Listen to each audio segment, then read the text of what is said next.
ह्या अभ्यासक्रमांसाठी शिष्यवृत्ती म्हणाल तर सरकारी शिष्यवृत्ती ही भारतात अनेक महाविद्यालयांमध्ये ही अवेलेबल असते, उपलब्ध केली जाते विद्यार्थ्यांसाठी. आंतरराष्ट्रीय लेव्हलवर म्हणायचं तर युरोप आणि अमेरिका या दोन्ही खंडांमध्ये अनेक प्रकारच्या शिष्यवृत्त्या दिल्या जातात. ज्याला आपण रिजनल स्कॉलरशिप्स म्हणतो. म्हणजे याचा अर्थ असा की आफ्रिकेतनं येणारे विद्यार्थी असतील किंवा आशिया खंडातनं येणारे विद्यार्थी असतील. अशा विद्यार्थ्यांना तेवढं आर्थिक पाठबळ नसेल, तर अशा विद्यार्थ्यांना शिक्षणापासून वंचित राहू नयेत, आंतरराष्ट्रीय शिक्षणापासून वंचित राहू नयेत यासाठी अनेक विद्यापीठांच्या स्कॉलरशिप्स आहेत. अमेरिकेचं म्हणाल तर ह्या स्कॉलरशिप्स टेक्सास, इडाहो किंवा बाल्टिमोर या निवडक मी निवडक नावं घेतो. अनेक विद्यापीठांमध्ये स्कॉलरशिप्स अवेलेबल आहेत. मात्र अमेरिकेमध्ये भूगोलाला स्कॉलरशिप्स किती आहेत याच्याबद्दल थोडी साशंकता आहे. कारण अमेरिकेमध्ये टेक्नॉलॉजी ओरिएंटेड कोर्सेसला जास्त स्कॉलरशिप्स असतात. ह्या स्कॉलरशिप्स म्हणजे भूगोलाशी रिलेटेड स्कॉलरशिप्स ज्या आहेत, ह्या आपल्याला जास्त करून युरोपियन खंडावर आपल्याला जास्त त्या उपलब्ध झालेल्या दिसतात. मी मगाशी म्हटलं तसं रिजनल स्कॉलरशिप व्यतिरिक्त अनेक चॅरिटेबल ट्रस्ट्स असतात, जे ह्या स्कॉलरशिप्स अवेलेबल करून देतात. विद्यार्थ्यांचा पॉइंटर पाहून म्हणजे त्याची एक शैक्षणिक प्रगती पाहूनसुद्धा त्याचे जे गाईड असतात त्या विद्यापीठातले, हे सुद्धा त्याला स्कॉलरशिप उपलब्ध करून देऊ शकतात. या व्यतिरिक्त युरोप आणि अमेरिका दोन्हीकडे अनेक फॅमिली लेव्हलवर स्कॉलरशिप्स असतात. अमुक एक फॅमिलीने अमुक एक डोनेशन दिलेलं असतं आणि त्याच्यावर काही स्कॉलरशिपसुद्धा दिल्या जातात. ह्या आपल्या विद्यार्थ्यांकरता निश्चित उपलब्ध असतात. छोटे कोर्सेस किंवा ॲड ऑन कोर्सेस म्हणाल तर अनेक विषयांकरता अनेक प्लॅटफॉर्म्सवर हे छोटे-छोटे कोर्सेस आजकाल उपलब्ध झालेले आहेत. कोविडमध्ये याचा मेन फायदा झाला. पण साधारण 2008 पासनं हे ज्याला एक आंतरराष्ट्रीय ज्याला एक नाव आहे MOOC MOOC massive open online courses हे अनेक प्लॅटफॉर्मवरनं मग हा EDXचा प्लॅटफॉर्म आहे किंवा Udemyचा प्लॅटफॉर्म आहे. याच्यावरनं हे अनेक कोर्सेस अवेलेबल असतात. याचंच भारतातील पॅरलल म्हणाल तर स्वयं प्लॅटफॉर्म किंवा NPTELचा प्लॅटफॉर्म आहे आणि सरकारने सुद्धा महाराष्ट्रामध्ये महास्वयं हे येऊ घातलेलं आहे. याच्यावर आपल्याला अनेक असे सर्टिफिकेट किंवा शॉर्ट टर्म कोर्सेस भूगोलाशी रिलेटेड किंवा भूगोलाशी संबंधित आपल्याला अवेलेबल होते. या क्षेत्रात यशस्वी होण्याकरताची कौशल्य म्हणाल तर भूगोल हा असा विषय आहे की सामान्य माणसाशी जो जुडलेला आहे. त्याच्यामुळे सामान्य माणसाशी तुम्हाला जोडता येणं हे अतिशय गरजेचं आहे. त्याच्यामुळे तुमचा संवाद तुम्ही लोकांशी कसा साधताय म्हणजे आपण ज्याला म्हणू कम्युनिकेशन स्किल्स ज्या आहेत, ह्या तुम्हाला अवगत असणं अतिशय गरजेचं आहे. ह्या व्यतिरिक्त आपण जेव्हा भूगोल शिकतो, तेव्हा हा जास्त आपण थिअरी बेसमध्ये शिकतो. पण जेव्हा आपल्याला तो वापरायचा असतो, ते ॲप्लाय करायचा असतो, आपल्या अवतीभोवती अप्लाय करता आला पाहिजे तो. त्याच्यामुळे मी जे थिअरीमध्ये शिकलेलं आहे, याचं थोडंसं आकलन करून त्याचं जेव्हा मी इंटरप्रिटेशन करतो अवतीभोवती ॲप्लिकेशनमध्ये, हे मला पटकन करता आलं पाहिजे एक भूगोलाचा विद्यार्थी म्हणून. त्याचबरोबर आजकाल आता GIS आलेलं आहे. त्याच्यामुळे GISमधले काही बेसिक सॉफ्टवेअर हाताळता येणं तुम्हाला तेवढंच गरजेचं झालेलं आहे. ह्या क्षेत्रात गेल्या 10 वर्षातील बदल सांगायचं म्हटलं तर एक तर GIS प्रणाली ही वर्षोकाठी एका वरच्या पातळीला जात असून ही प्रणाली आपल्याला लवकरात लवकर अवगत करणं हे तेवढंच गरजेचं आहे. त्याचबरोबर लोकसंख्येशी आपण ह्याला जेव्हा जोडतो, तेव्हा त्याच्या अनुषंगाने येणारे जे वेगवेगळे प्रॉब्लेम्स आहेत, हे तेवढ्याच पटकन समजून घेणं म्हणजे त्याला आपण इंग्लिशमध्ये एक डायनॅमिक ही सगळी प्रक्रिया अतिशय डायनॅमिक आणि अतिशय वेगाने पुढे जात असल्यामुळे भूगोलाच्या विद्यार्थ्याला त्या अनुषंगाने स्वतःला ॲडॉप्ट करून घेणं हे अतिशय गरजेचं झालेलं आहे. त्याच अनुषंगाने 19-20-21मध्ये आपण कोविड याला सामोरं गेलो आणि ह्या कोविडनी जसे आपल्यासमोर काही चॅलेंजेस आणले, त्या चॅलेंजेसमधल्या काही चॅलेंजेसमधनं आपण बाहेर आलो. उदाहरणार्थी आपण ऑनलाईन शिक्षण घ्यायला शिकलो. पण भूगोलासारख्या विषयामध्ये फील्डवर्क फार महत्त्वाचं असतं. तर मी म्हणेन की भूगोलासारख्या विषयाचं ह्या 2 वर्षात अतिशय मोठं नुकसान झालेलं आहे, की जे फील्ड वर्क इतर वेळेस करता आलं असतं. पण 2 वर्षामुळे हे सगळं फील्ड वर्क झालं नाही आणि थोडासा का होईना आपल्याला या क्षेत्रात सेटबॅक बसलेला आहे, असं मी निश्चित म्हणेन. एका भूगोलाच्या अभ्यासकाला त्याचं थिअरी आणि ॲप्लिकेशन हे कनेक्ट करणं अतिशय गरजेचं असतं. उदाहरणार्थ आपण जेव्हा धरणांबद्दलचा अभ्यास करतो, तर आपल्याला असं शिकवलं जातं की धरणं ही पर्यावरणपूरक आहेत. पण आपण ऑफ लेट पाहतो आहोत की मोठ्या-मोठ्या धरणांचे वेगवेगळे असे प्रॉब्लेम्स आपल्याला समोर आलेले आहेत. तर हे कुठेतरी आपल्याला कनेक्ट करता आलं पाहिजे. एखाद्या प्रॉब्लेमकडे, एखाद्या इश्यूकडे पाहताना त्याची पॉझिटिव्ह साईड आणि निगेटिव्ह साईड ही भूगोलाच्या विद्यार्थ्याला अ, व्यवस्थित समजली पाहिजे आणि त्याची मांडणी करता आली पाहिजे. ह्या क्षेत्रात करिअर करताना आव्हान मी म्हणेन की इतर टेक्नॉलॉजीची आव्हानं असतील. म्हणजे जी-आय-एसमध्ये म्हणायचं तर आजकाल आता इंजिनिअर मुलं जी आहेत, ही भूगोलामध्ये करिअर करू इच्छिणाऱ्या मुलांसाठी एक वेगळं आव्हान आहे. मी म्हणेन एक कॉम्पिटिशन त्यांच्यामध्ये स्पर्धा निर्माण झालेली आहे. त्याचबरोबर मी असं म्हणेन की ह्या ज्या वेगाने ही सगळी प्रक्रिया बदलती आहे, त्या डायनॅमिझमला आणि त्या वेगाला अडॉप्ट होणं, हे भूगोलाच्या विद्यार्थ्याला अतिशय गरजेचं आहे. याचं उदाहरण मी इथे देईन, की आपण वर्ल्ड पॉप्युलेशन क्लॉक जर म्हटलं, तर ते प्रत्येक सेकंदाला पुढे जात असतं. ह्या डायनॅमिझम समजून घेऊन भूगोलामध्ये त्याचा वापर करणं, हे एक विशेष आव्हान आहे मी म्हणेन भूगोलामध्ये करिअर करू इच्छिणाऱ्या विद्यार्थ्यांसाठी. वेधशाळा आणि भूगोल यांचे काम सारखे असते का? हा प्रश्न थोडासा कॉम्प्लेक्स आहे असं मी म्हणेन. कारण तसं बघायला गेलं तर दोघांचा एकमेकांशी संबंध आहे आणि तसं पाहायला गेलं तर हे दोन्ही विषय आपापल्या लेव्हलवर काम करत असतात.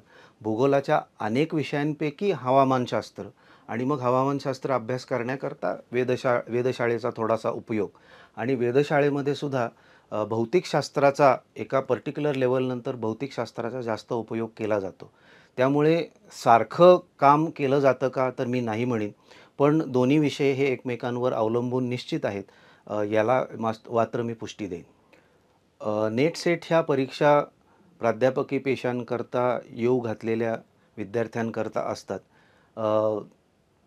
नेट सेटची परीक्षा तुम्ही त्या विषयामध्ये किती पारंगत आहात, त्या विषयाची किती माहिती आहे, याच्याकरता घेतली जाते. ती एक प्रकारची स्क्रीनिंग टेस्ट आहे असं मी म्हणेन. मात्र नेट सेट मी उत्तीर्ण झालो, तर मी उत्तम शिक्षक होऊ शकेल का? याच्याबद्दल माझ्या मनात साशंकता आहे. कारण काही लोकं अशी असतात, की ती उपजतच त्यांना कम्युनिकेशनची स्किल असते. त्यांच्याकडची माहिती ती व्यवस्थित पोहोचवू शकतात. फक्त नेट सेटची परीक्षा देऊन एखादी व्यक्ती उत्तम शिक्षक होऊ शकेल, याबद्दल मी थोडासा साशंक आहे. त्यांना थोडीशी ट्रेनिंग दिली, तर सामान्य लोकांपेक्षा ते साहजिकच चांगली डिलिव्हरी करतील. पण फक्त नेट सेटची परीक्षा घेऊन एखादा विद्यार्थी हा चांगला शिक्षक होऊ शकेल, याबद्दल मी थोडासा साशंक आहे. परदेशात शिक्षणासाठी भूगोलातनं करिअर करू इच्छिणाऱ्या विद्यार्थ्यांना अनेक संधी आहेत. भूगोल हा विशेषतः युरोपीय खंडावर जास्त प्रामुख्याने शिकला जातो आणि शिकवला जातो. अमेरिकेमध्ये शिकवला जात नाही असं नाही. पण अमेरिका आणि तेथील महाविद्यालय आणि तिकडची विद्यापीठं जी आहेत, ही टेक्नॉलॉजी ओरिएंटेड जास्त आहेत. त्याच्यामुळे कम्प्युटर बेस्ड एज्युकेशन तिथे जास्त आहे. अमेरिकेतील काही भागात म्हणाल तर इडाहोमध्ये किंवा टेक्सासमध्ये किंवा बॉल्टिमोरमध्ये एक कॉलेज आहे. अशा ठिकाणी M A social sciences with major in geography किंवा एन्व्हायर्नमेंट किंवा कॉन्झर्वेशन अशा विषयांमध्ये भूगोल शिकवला जातो. पण आपण मराठीमध्ये तो दर्दीपणा जो आहे त्या विषयामधला, हा तुम्हाला युरोपियन देशांमध्ये जास्त जाणवेल. आपण जर इंग्लंडमध्ये गेलो, तर बर्मिंगहॅमपासनं ब्रिस्टॉलपर्यंत आणि शेफील्ड अशा अनेक ठिकाणी भूगोल हा शिकवला जातो. लंडनमध्ये अनेक कॉलेजेसमध्ये भूगोल शिकवला जातो.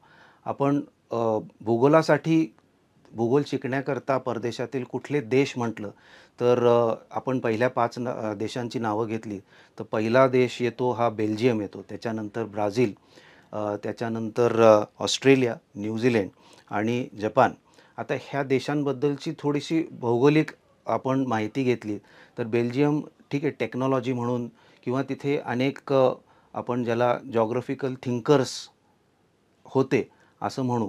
पण 2 नंबरचा देश ब्राझील, तर इथे नैसर्गिक साधनसंपत्तीची संवर्धनाची गरज आहे.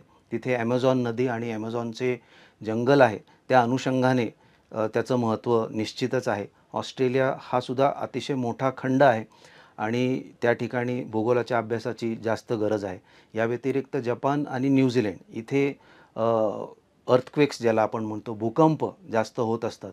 त्या अनुषंगाने भूगोल हा ह्या देशांमध्ये जास्त स्ट्रेस देऊन अभ्यासला जातो किंवा शिकवला जातो असं मी म्हणेन. त्यामुळे हे 5 देश हे जगामधील भूगोल शिकण्याकरताचे सगळ्यात चांगले देश आहेत असं मी म्हणेन. तर अशा प्रकारे इतर विषयांप्रमाणेच भूगोलामध्ये सुद्धा देशात म्हणा, परदेशात म्हणा, प्रायव्हेटमध्ये म्हणा किंवा गव्हर्नमेंट जॉब्समध्ये म्हणा, अनेक संधी उपलब्ध असल्यामुळे विद्यार्थ्यांनी भूगोल या विषयाचा डिटेलमध्ये आणि सिरियसली विचार करायला करिअर अपॉर्च्युनिटीजसाठी काहीच हरकत नाही. तुम्हा सगळ्यांना भूगोलामध्ये करिअर करण्याकरता माझ्यातर्फे खूप खूप शुभेच्छा. धन्यवाद. भूगोलातील करिअरच्या संधी, प्राध्यापक, संशोधक, शहर नियोजन म्हणजेच अर्बन प्लॅनिंग, संवर्धन या क्षेत्रात सल्लागार, महाविद्यालयीन शाखा, कला व विज्ञान शाखेत जास्त संधी, वाणिज्य शाखेत सुद्धा व्यापार, वाहतूक व्यवस्था असे भूगोलाशी निगडित विषय उपलब्ध, काही स्पर्धात्मक परीक्षांसाठी विज्ञान शाखा अनिवार्य, उदाहरणार्थ भारतीय वनसेवा, IFS इंडियन फॉरेस्ट सर्व्हिस, सरकारी क्षेत्रात कारकिर्दीच्या संधी, नियोजन म्हणजेच प्लॅनिंग, संवर्धन, भूगोल विषयाचे विभाजन प्राकृतिक भूगोल व मानवी भूगोल, एक प्राकृतिक भूगोल, भूरूपशास्त्र, हवामानशास्त्र, सागरशास्त्र, जीवसृष्टीचा म्हणजेच बायोस्फिअरचा अभ्यास, नकाशाशास्त्र म्हणजेच कार्टोग्राफी. 2. मानवी भूगोल, लोकसंख्या विस्तार, आर्थिक भूगोल, वाहतूक भूगोल, औद्योगिक भूगोल, सांस्कृतिक भूगोल म्हणजेच कल्चर जॉग्रफी, वस्ती भूगोल म्हणजे सेटलमेंट जॉग्रफी, राजकीय भूगोल. नवीन शिक्षण धोरण NEP, महाविद्यालयीन शाखा एकमेकांमध्ये सामावल्या जाणार. BSc विथ जॉग्रफी मेजर किंवा BA विथ जॉग्रफी मेजर असे विकल्प उपलब्ध होतील.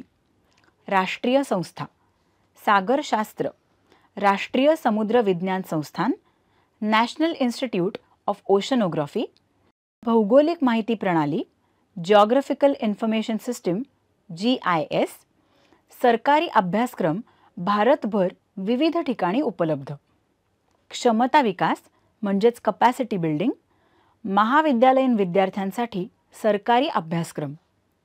प्रवेश, पदव्युत्तर शिक्षणासाठी कॉमन युनिव्हर्सिटी एंट्रन्स टेस्ट म्हणजेच CUET, पदवीसाठी प्रवेशाचे निकष ठरवण्याचा महाविद्यालयांना अधिकार.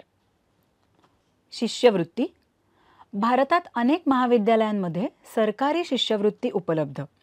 आंतरराष्ट्रीय शिष्यवृत्ती, युरोप व अमेरिका येथे रिजनल स्कॉलरशिप्स उपलब्ध.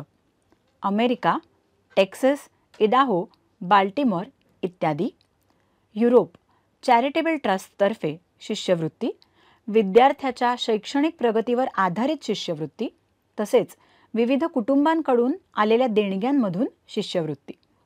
छोटे अभ्यासक्रम, आंतरराष्ट्रीय स्तरावर MOOC massive open online courses, उदाहरणार्थ EDX, उडेमी. राष्ट्रीय स्तरावर स्वयं, NPTEL, महास्वयं. कौशल्य, संभाषण कौशल्य, पुस्तकात शिकलेले प्रत्यक्षात लागू करणे, भौगोलिक माहिती प्रणाली, जिओग्राफिकल इन्फॉर्मेशन सिस्टीम म्हणजेच GIS वापरता येणे.